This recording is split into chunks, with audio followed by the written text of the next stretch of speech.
Well, welcome back. Sorry that this is late this week. As I mentioned in my discussion post, I've been a little sick, but my voice is back, so let's get to it. Your comments this week, they all sort of centered around meteorological data collection, especially how different kind of sensors, especially satellites, work. So to understand this, we're going to go into a little bit more detail.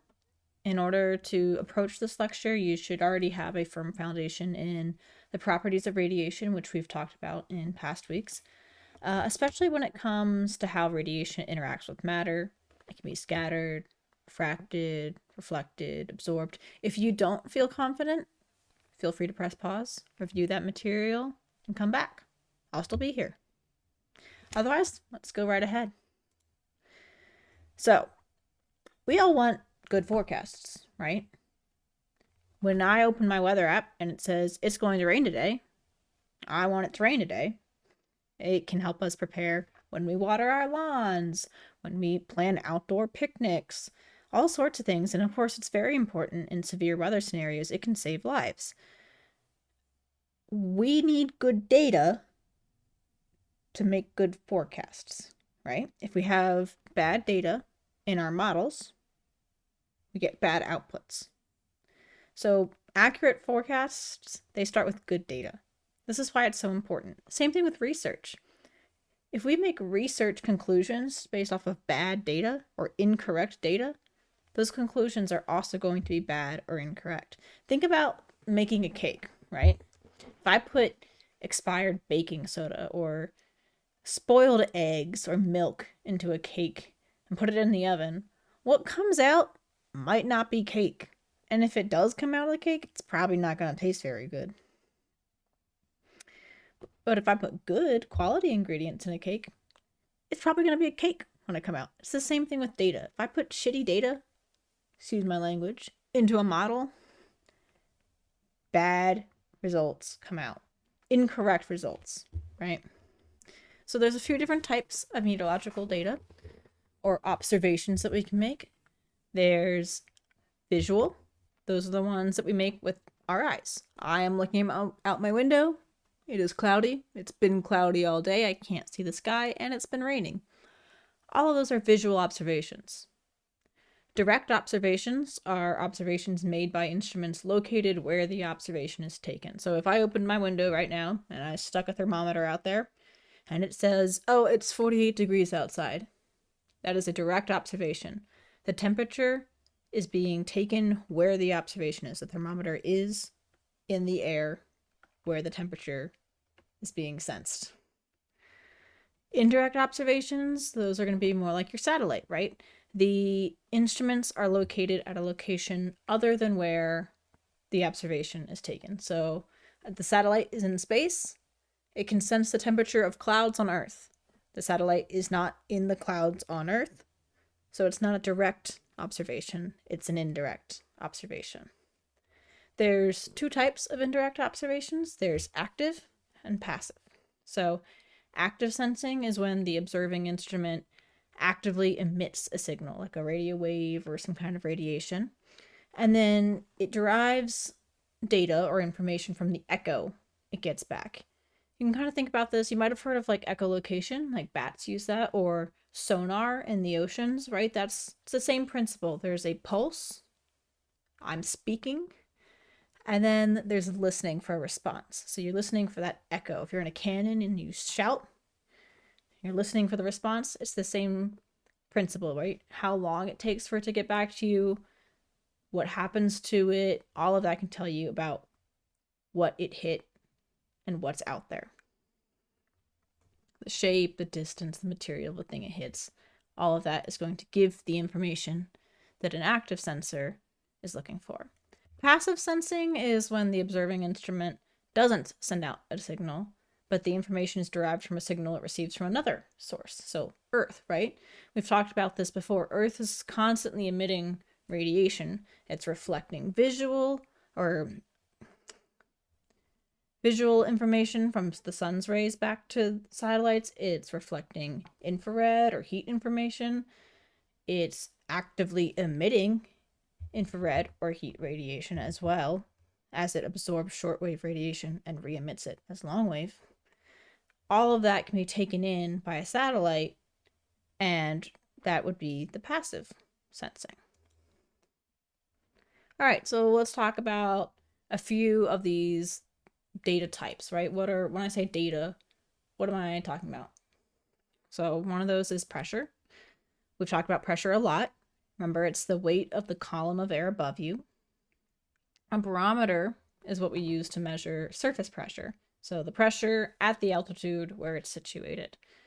When we report sea level pressure, we have to adjust the reading to the correct altitude. So if we're on a mountain, the top of a mountain, the column of air above us is shorter than if that mountain wasn't there at all. If we were just standing on flat ground, that column of air would be a lot higher. So when we convert from surface pressure, which would be up on the mountain,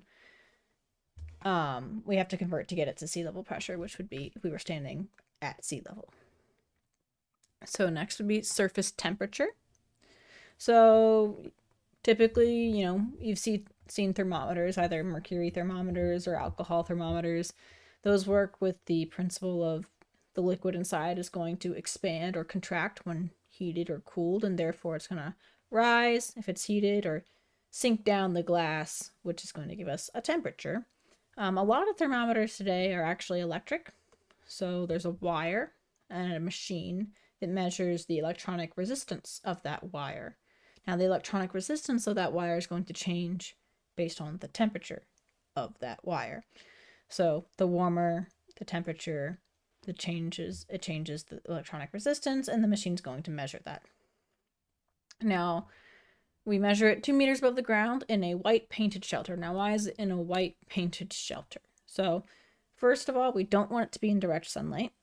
If it's in direct sunlight, it's going to report a higher temperature, even when the air temperature is the same as it would have been in the shade. So we don't want it to be in direct sunlight. It's painted white, which gives it a high albedo. So it reflects sunlight, right? We're going to try and mitigate all the influences of direct sunlight. And then they're ventilated, very well ventilated, so the air temperature inside the shelter and the air temperature outside the shelter is about the same. All right, next is wind speed. Those are measured by anemometers and wind vanes. Wind vanes are going to measure the direction of the wind, and anemometers are going to measure the speed of the wind. So wind vanes are going to point into the wind. So if the wind's coming from the west, the arrow of the wind vane is going to point to the west. And then an anemometer, like I said, it measures wind speed. If you haven't seen one of these, it looks like cups turned on their side, connected to like a central point. And the cups are going to catch the wind, rotate, and the speed of the rotation determines the speed. Now, these are 10 meters above the ground because we want to minimize the influence of the surface, and we're going to also try and situate them away from trees or buildings, anything that's going to affect the wind. We're going to try and situate it away from those so we can just get a measure of the wind and not other influences. So we measure moisture using a hygrometer the most often. The most typical hygrometer we're going to use is going to measure the change in capacitance of a material. Capacitance is the ability of a material to store an electric charge. So the materials used in a hygrometer are going to change their capacitance based on the humidity of the air. So you have a material that would change their capacitance based on the humidity. The humidity changes, the capacitance changes, a machine records the change in capacitance, and then we can convert that to humidity. Now, a psychrometer has two thermometers. One has a wet paper towel or something around its bulb. You might have heard this called the wet bulb temperature. So you have a thermometer, has a little piece of wet paper towel around the bottom of it. That's the wet bulb temperature from that thermometer. That's because it's measured from a thermometer with a wet bulb temperature. As water evaporates from that wet bulb, or that paper towel, it's going to cool and lower the temperature of the wet bulb, but not the other thermometer, the one that doesn't have any paper towel on it. So the wet bulb temperature is a measure of humidity we use, or you can look at the difference between the wet bulb and the other thermometer to calculate the relative humidity. In order for the wet bulb to work, it needs to be really well ventilated. So you either have to sling it around or use a fan. I remember when I ran cross country, we used a wet bulb thermometer to determine how long we were allowed to run without a water break. And I remember before practice, my coach would give it to someone and they would go stand in the shade and just fling it around above their head. And it looked silly, but that's how you were supposed to do it. Okay, and then finally, precipitation. If it's liquid, it's most often measured using a tipping bucket gauge. You may have seen like rain gauges, like the ones that almost look like test tubes that you can stick in your yard or on a fence post. Those are can easily overfill and they're going to be more easily affected by like frozen precipitation or debris. But the tipping bucket fixes a lot of those issues. So water is going to be funneled into the bucket, which tips over every time it reaches a hundredth of an inch of precipitation. And then the number of times it tips over is going to be counted, and then that's recorded. So the funnel itself, the collector, is heated, and that's going to melt hail or snow or whatever. But that doesn't mean that it's not still subject to errors. One of my favorite errors is that wasps sometimes like to make homes in these gauges, and then the wasps landing on the bucket inside can set it off and then cause these crazy precipitation readings where it's like not been raining. But more common errors are like, okay, the wind is blowing precipitation over the top of the gauge, so it's not going into the collector, or things are splashing in or splashing out, or leaks. Not as exciting, but more common than wasps. Now, snowfall depth can't be measured using the tipping bucket, obviously, right? How are you going to measure the depth? Snowfall is also really highly spatial, so we don't automate snowfall depth measurements for the most part. Our snowfall depth recordings are going to come from trained observers. So if you want to be able to accurately report your snow depth readings to the National Weather Service, here's how you can do it. So you have a white painted board. It's 16 by 16 inches. It's called a snowboard. And you're going to put it in a location where it won't be affected or will be minimally affected by blowing or drifting snow. And then you just measure the snow accumulation with a ruler at least once a day and record that. That's it. But that board and then putting it out of the way of drifting or blowing snow, that's the key there. White painted. Remember, we don't want it to be melted from the sun. We don't want the surface to heat up and then melt the snow that lands on it. So high albedo is the key there. All right. Still on some surface observations. So visibility. We can either use active remote sensing, that's going to send out a pulse and get a pulse back, and that'll tell you how far you can see. Or I can look out the window and see, okay, I can see all the way to the mountain. The mountain is like 10 miles away. I can't see past the mountain, so the visibility is 10 miles. Just using landmarks like that, or sometimes people actually have set mile markers from a point, so you can actually measure the visibility that way also. Cloud type, altitude, and coverage. So type and coverage, those are most likely going to be determined using human observers. So I'm going to look up at the sky and I'm going to say, okay, those are stratus clouds and they are covering the entire sky. So type, stratus, coverage, 100%. Now the height of that, I can't look up and say, oh, it's at X height. I can't do that. I can't estimate that. I have no idea how high those clouds are. So what happens is we have some kind of instrument that's sitting on the ground, pointed up at the sky, and just like before, it's going to send out a pulse, get one back, and the time that it takes for it to return is going to tell us how high those clouds are. Finally, meteorological phenomena, so like the precipitation type, the intensity, are there tornadoes, that kind of stuff. That's going to be measured by human observers. So some things like the tipping bucket, if the tipping bucket's going off, we can say, okay, it's probably raining. If the tipping bucket's going off and it's like 20 degrees Fahrenheit, it's probably snowing. But if I am looking outside and I'm like, okay, it's raining, that's a good way to know that it's raining. And people at airports are going to report that as part of their METAR measurements. All of that kind of stuff is going to be human observer. For example, a tornado, right? An instrument's not going to be able to tell you there's a tornado. Now, radars have gotten good to tell us when there's rotation, or when we think that rotation might be picking up debris, so we think it might be on the ground. But still, the best and most positive way that we know is there's a tornado on the ground is someone sees, hey, there's a tornado over there.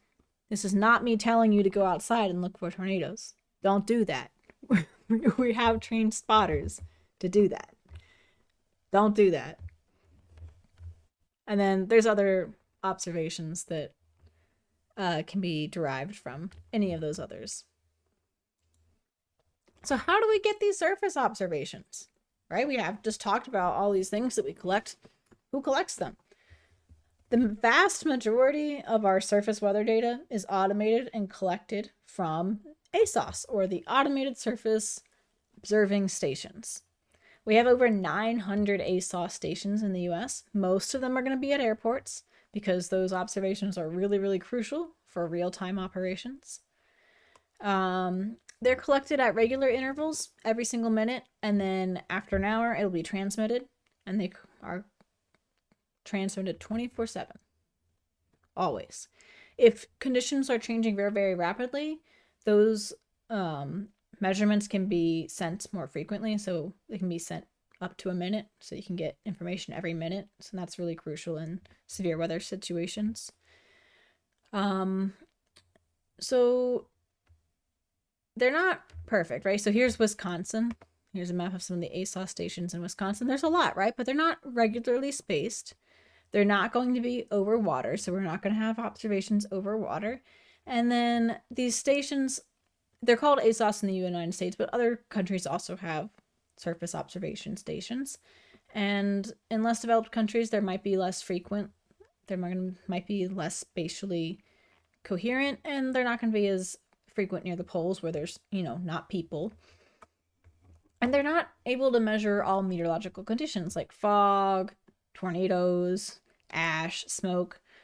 ASOS stations aren't going to pick up on those. You're going to need human observers. And all of those things can affect aircraft, so we do need human observers for those things.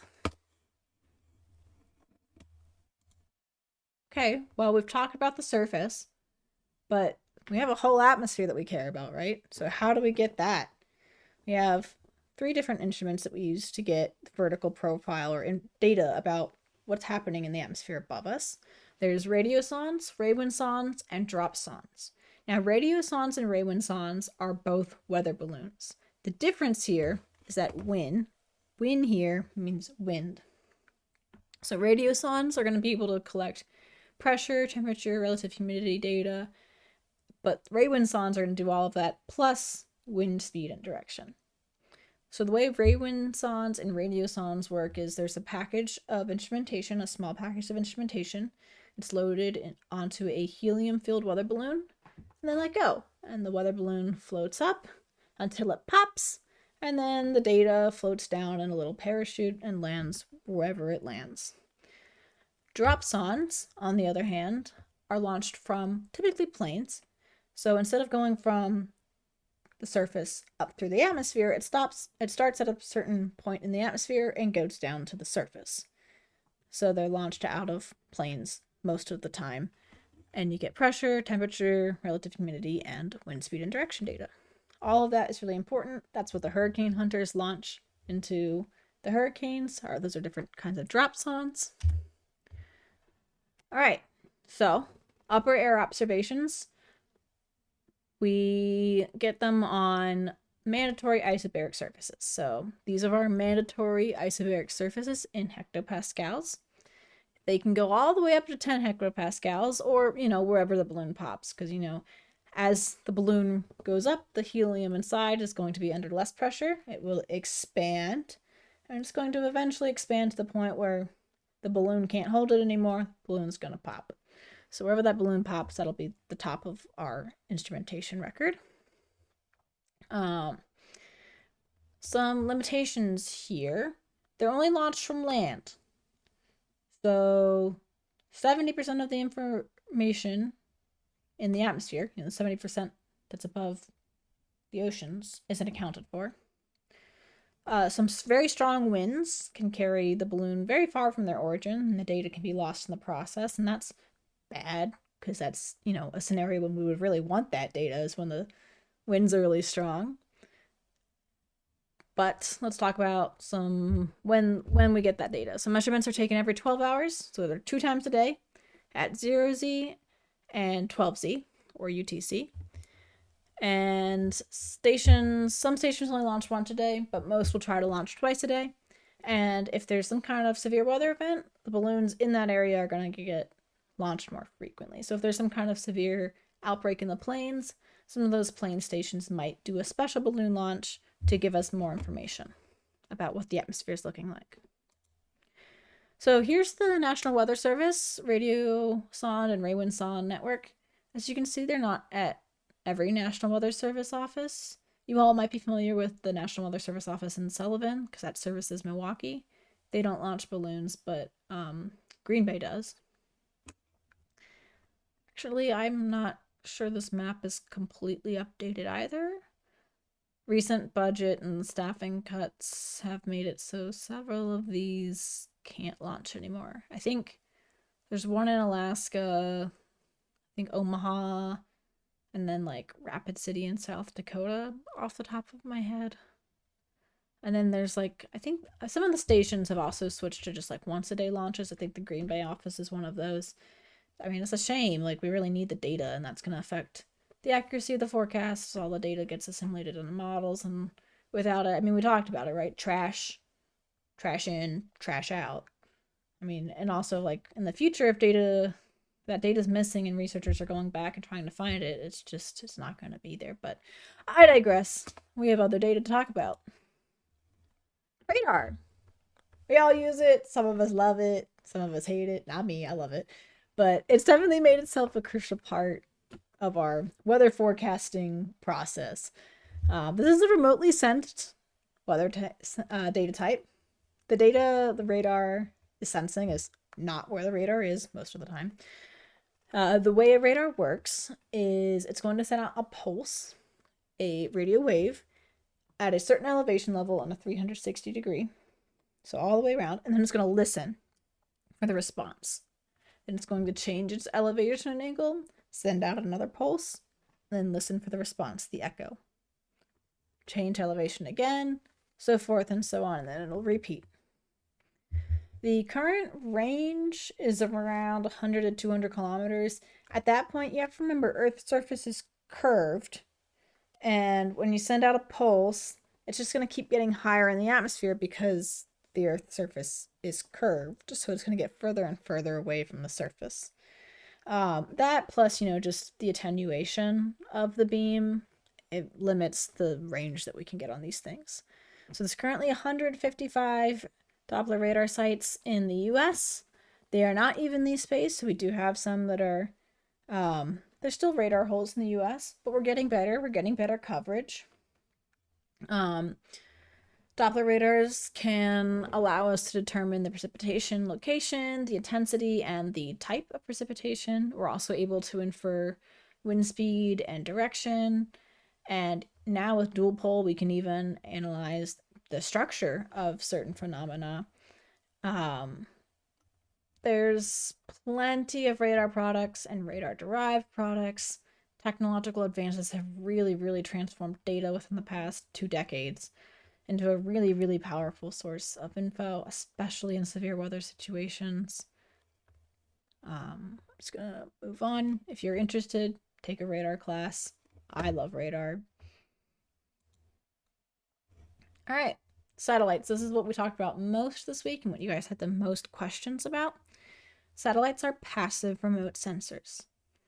They sense a variety of wavelengths, but our 3 most common wavelength ranges are going to be our visible, our infrared, and then water vapor, which is a special near infrared range. There's 2 types of satellites. Geostationary satellites are located 36,000 kilometers above Earth's surface, and they're going to be at the equator.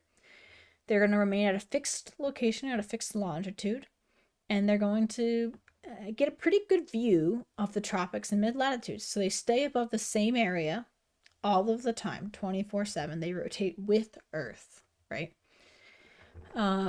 Imagery is available every 30 minutes to 3 hours. They can do smaller mesoscale sections, and so you can get a scan of a storm every 5 minutes sometimes. But the pros here are that it's continuous. You get a high quality view of the tropics and the mid latitudes, but you're not super close to Earth. So you're not getting really extra detail as we can get in with our other type, which I'll talk about in a minute. And you're not seeing the poles. That takes us to our other type of satellites, our polar orbiting satellites. They are rotating around the Earth, so they rotate around the Earth, not with the Earth, at altitudes of 700 to 1,000 kilometers, so much closer to Earth's surface than geostationary satellites. They're only going to pass over a given location in the mid-latitudes or tropics twice a day, which means if there's like a storm happening, they might miss it. It might not be there when that storm's happening. If it is there when that storm's happening, awesome. We're going to get some really good images of it. But if it's not there, we're not going to see it with the polar orbiting satellite. We might see it with the geostationary satellite.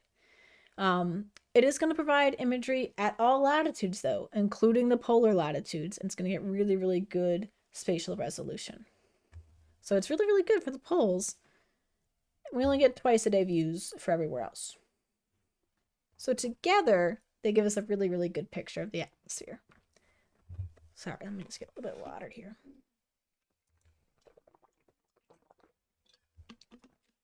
Satellites aren't cameras. I know we get these images out of them, but they're really just getting data, and then that data is turned into an image. They use mirrors, and the mirrors scan the Earth bit by bit, kind of like reading on a book or scanning on a computer. If you've ever seen like a really old computer load in, how it loads in like line by line, it's really similar. You get better detail at smaller wavelengths.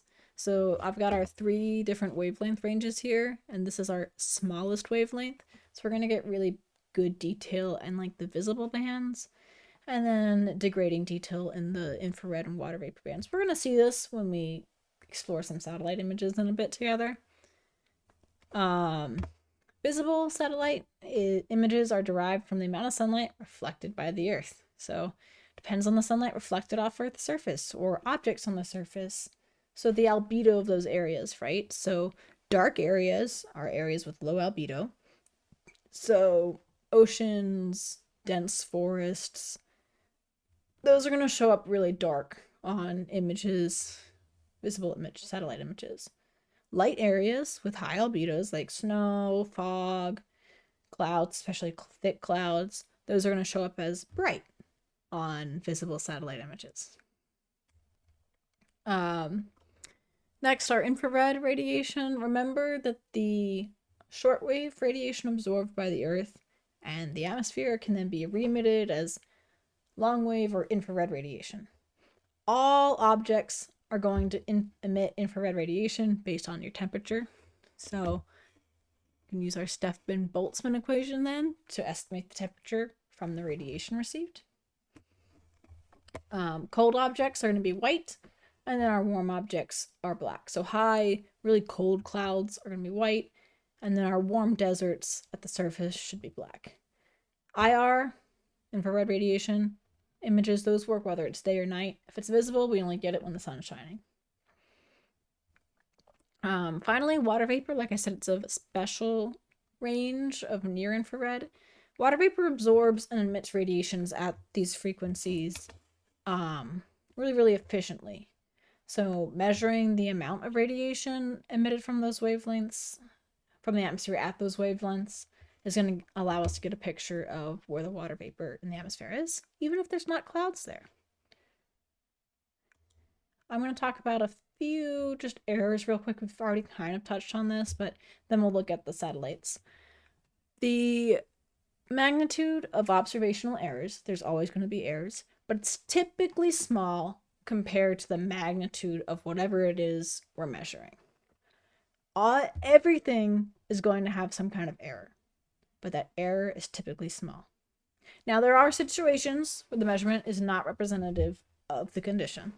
So you might have improper sighting. Say you put your rain gauge here, right under the roof where all of the water is funneled into it. Is that going to be really accurate? No, it's not. Or if you put it under a bridge, it's not going to be very accurate there either. Now, there could also be instrument failure.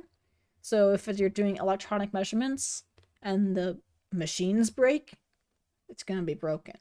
Or if you have manual measurements, even like this rain gauge, and it develops a leak, it's not going to be accurate either. And then finally, you can have things that are accurate but not representative. So some things are highly spatial. Say one area gets like 2 feet of rain. That's a lot of rain. But say for some reason, somewhere gets 24 inches of rain, but it was only that spot. It's not that that isn't accurate. That area could have gotten 24 inches of rain, but everywhere else around it probably didn't get 24 inches of rain. Especially if those gauges are measuring much, much less. It's not that it's inaccurate, even though it will raise a flag and you should investigate it. But it's not representative of the whole area. Okay, finally, let's look at some satellite image. So let's go to this link.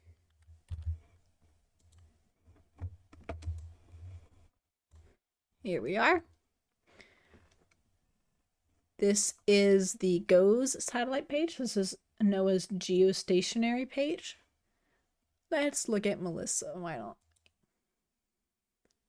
This is current, so I need to do it before the sun goes down. Obviously, or we won't be able to see our visible images anymore. So let's look at some channel loops. We can look at visible. Let's talk about some things that we talked about. So remember, things with high albedos, like really thick clouds, are going to be bright. So we can see that here, this really bright area. Those are really tall, thick clouds here. You can see those individual cumulonimbus clouds. And then our dark areas here are oceans. So this would be an example of a visible satellite image loop.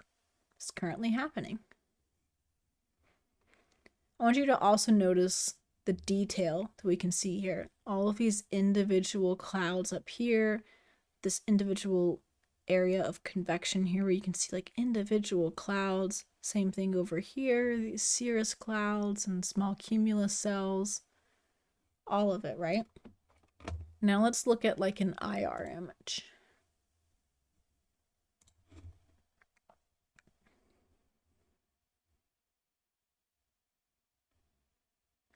So here's an example of an IR image. Remember, those bright colors here are going to be our cold cloud tops, and our dark colors are going to be warm. I want to point out here just the loss of detail, right? This is obviously not as detailed as the visible that we were seeing just a little bit ago. This is a lot higher detail.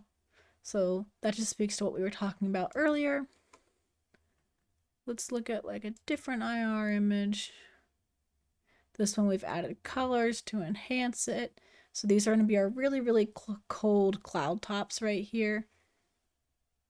So we found temperature, IR. And this here is going to be warmer. So there's not going to be lower clouds, not as thick. Yeah, closer to the surface where it's going to be warmer. These are going to be really, really cold. And then finally, let's look at some water vapor. Oh, there we are. Sorry. Lost it. Let's look at the upper atmosphere water vapor. So here, these areas are going to be moist. This blue is going to be moist, and this yellow is going to be dry. So this green is going to be very, very wet. This white, it kind of goes, well, here's your scale down here. So driest is going to be over here. Then we go into blues, then whites, then greens, and then this like really bright like cyan color that we get here. It's a lot of moisture. So obviously there's clouds here, but if we zoom out, let's go to like here. Now we're looking at the whole US. We get a better picture of the moisture content of the entire United States in the upper atmosphere. So it's moist through here, let's see if we see some clouds there also. So some, but not everywhere, right? So we're getting a picture of water vapor in the other one where there might not be clouds, but it's still important to know that there's moisture there. Here again, if I pause this, you can really zoom in and see just the amount of detail that you get in these visible satellite images. I'm here. I can confirm that it has been clearing, but we have gotten all of this basically today. And I'm seeing this cold front here, probably a warm front here. The low pressure is probably somewhere in here. If I set it in motion again, looks like the low pressure center is in here somewhere. But yeah, all of this again, this is just from a satellite image. Now I can confirm this, pull up the WPC, and like I said, there's the cold front. Oh, they've moved it off the side now. But there's the cold front. There's the warm front. There's the low pressure system. And we've got Melissa churning out here. You can see it's starting to get darker. Here comes the sunset. So this visible image isn't going to be useful anymore because it's going to be dark. But we can still use IR. Well, let's not do that. I'm so sorry. I'm still a little sick.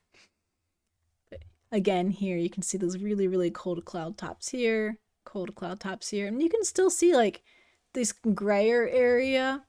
There's still clouds there, right? It's not as obvious, but because those are lower or warmer clouds than these really, really cold clouds that we're getting with Melissa and this convective area here. But you can still see the clouds in the gray areas here of our IR. So feel free to play around. There's a lot of different bands. I've just gone over the main ones, but there's a lot of different things to play with here. So feel free. I hope that was helpful. I answered some of your questions about satellites and how they work and why we use them. They're very, very important in our understanding of meteorology, and I'm sure you see them on the TV all the time. Broadcast meteorologists love to show them because they're very useful. So hopefully this helps you interpret them and understand what you're seeing a little bit better. Have a great week again. So sorry this is late. Farewell.